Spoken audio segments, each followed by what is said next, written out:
Law enforcement, including the FBI, Maricopa County Sheriff's Office, and all local agencies in the valley assisted, provided resources and manpowers in a search to help find him and investigate what happened. In 2018, sadly, Jesse's remains were discovered on the side of the road near Broadway and SR 85, State Route 85. This was an incredibly challenging and emotional case that had a big impact on our entire community, as well as our police department. Buckeye Police Department never gave up on Jesse. In 2020, a new investigator was assigned to re-examine the facts of the case, gather additional information, and conduct additional follow-up. We also ramped up our efforts in working closely with the FBI and the Maricopa County Attorney's Office. And together we explored new angles on this case. Today I'm pleased to announce that we've made an arrest in this case. Jesse's adoptive mother, Crystal Wilson, is now in custody in connection to his death. Last week, a grand jury indicted her on one count of abandoning or concealing a body.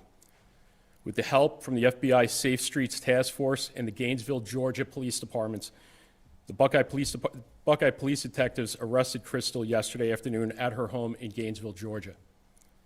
She'll be transported or extradited here to Maricopa County for prosecution. Jesse's case has always been a priority for this department, and we continue to seek justice for this little boy. Members of the Maricopa County's Attorney's Office and the local FBI are here today. And I want to thank them for their assistance in bringing this case to resolution and helping offer some closure to those who loved him. Thank you. This case was personal to a lot of people. This case, the people who gave their time and energy to search for Jesse, the people who were very brave to pick up the phone and provide tips, and most importantly, for those who love Jesse. Jesse's biological grandmother, Cynthia Lauderdale, was very brave to show up here today, has been a strong and resilient voice in seeking justice for her grandson. And I'd like to invite her to the podium to share her thoughts on the arrest. Come on up here.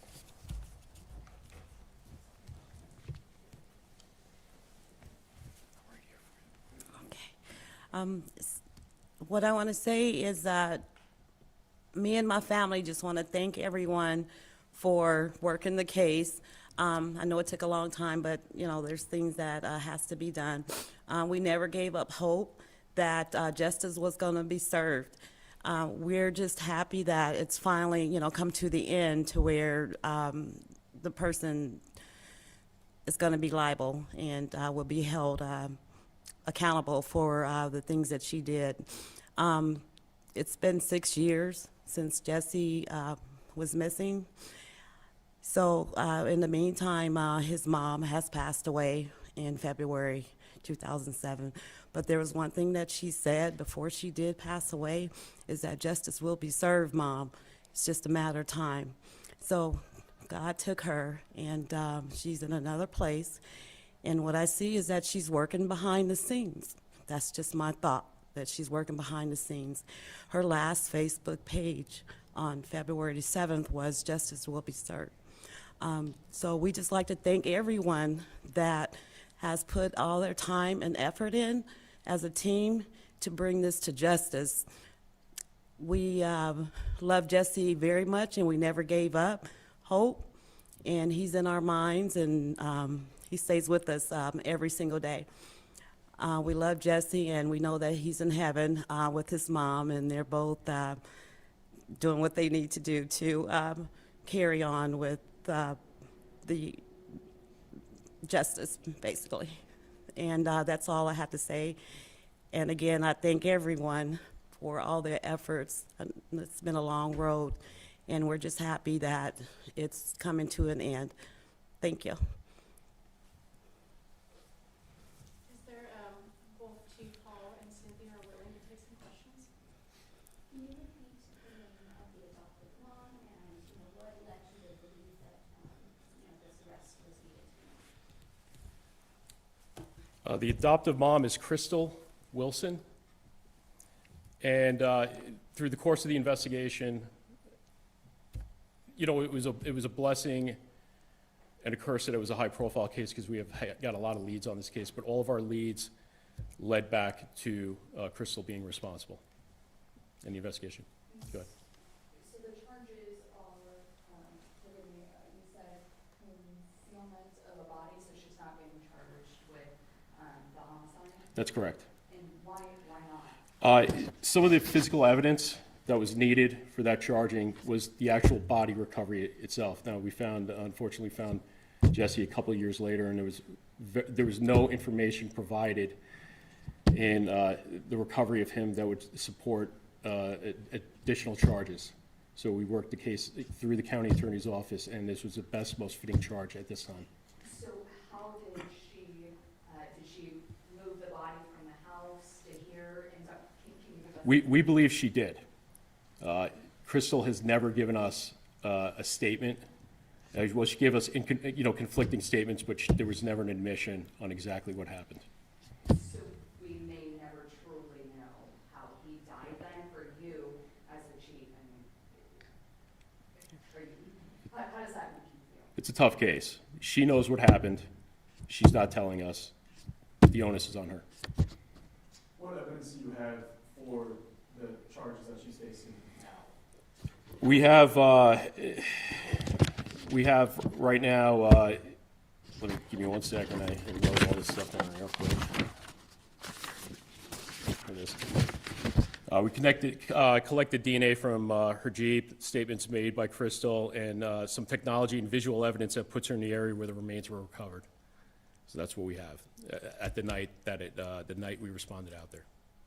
Why did it take this long for the charges to come about for the adopted mother? And obviously, she left town. It took some time, obviously, for these charges. After he went missing 6 years ago, these remains and stuff, please. Absolutely. First of all, there were a lot of leads. We had to follow all of them. We just can't, as investigators, we can't, hone in on one theory. We had to look at a lot of them. And it took time to eliminate a lot of those theories. And also during the investigation, we had to request medical records because we were looking for, obviously charges of homicide. And as we went through the case, we exhausted all leads, and this is what we came up with. It took quite a bit of time. And then it was very difficult at the very beginning when you don't have a body for a prosecution. And then when we did locate him, that didn't provide any further information for us. And then as we continued on, this is what we came up with. We also asked Cynthia as well. Cynthia, we asked you what it's like for this closure, but at the same time, right now, there's no murder charges. There's only that concealment of a body charge. It's very hard, and I believe that in the system that they will find her with murder. So these charges that we have right now to go with in the beginning, that's just the beginning stages. So as it goes along, I believe that they'll find her. Did you always have your suspicions? And how did you keep going? How did you not give up? Because it's been a long time.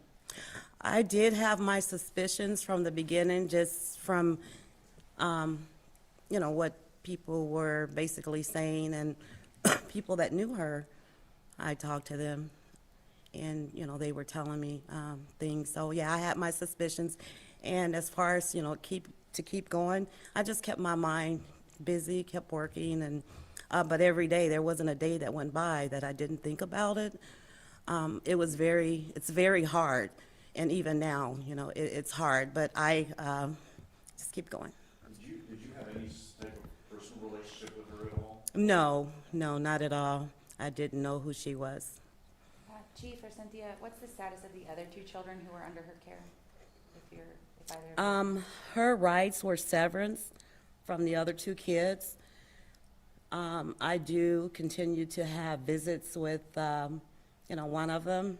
And, Darian, Jaden, so he'll be 18 next year, April. Have they shared anything with you about this case or how they feel in regards to some closure coming? Yes, They feeling okay about it? yes. Mm-hmm. Chief, did you ever locate anything that indicated a murder weapon or anything? No, we don't believe, we don't think so. I know so. We didn't locate any murder weapon, anything along those lines. In my mind, I think it might have been neglect that led to this, to his passing. What type of, these type of charges, what would she be looking at? That I'm not sure of. That's more of a question for the county attorney. Cynthia, she says that right now Crystal is not cooperating with the investigation, not speaking up. By the off chance that she's watching this, what kind of words would you say to her? What I would say is, why would you hurt a child? That's a kid. And he didn't deserve what was done to him. So you need to be held accountable for his death. And you need to speak up and let them know what happened. Chief, can you expand on why you believe it's neglect? That I can't. I just, there were some factors at the very beginning in the investigation. There was some issues at the house related to air conditioning being out, and there's just a few factors in my mind that I would lead to it. But again, I wasn't the lead investigator on it, so my thoughts are a little more broader than theirs. And the lead investigator would be here, but he's on his way back from Georgia right now. Do you know when she's going to be extradited? We'll probably know that today. She could fight extradition, she could waive it. We don't know at this point, but we'll probably have that information later today. She just had her initial last night. Any details on her arrest? Was there resistance? Do you have any details? No, she was taken into custody and without any issues, but she refused to speak with us about the case. She was staying with family in Georgia? That I'm not sure of. She was there for some time? Yes, and yeah, she was living in Georgia for several years, and we were tracking that. I was watching an old story in Buckeye Police, there was body cam video of responding to the house, talking to Jesse before. Was there anything that could have been done by police or authorities to get him out of that situation, since you guys had been in contact?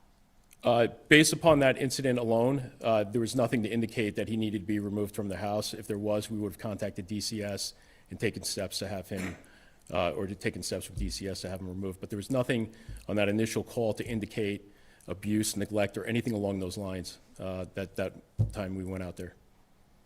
Were your officers there for the arrest, or is that after the fact? No, our officers were there for the arrest. Detectives were. All righty. Thank you for having us. Again, if there's anything else, Carissa is our PIO, and she'll go from there. Thank you.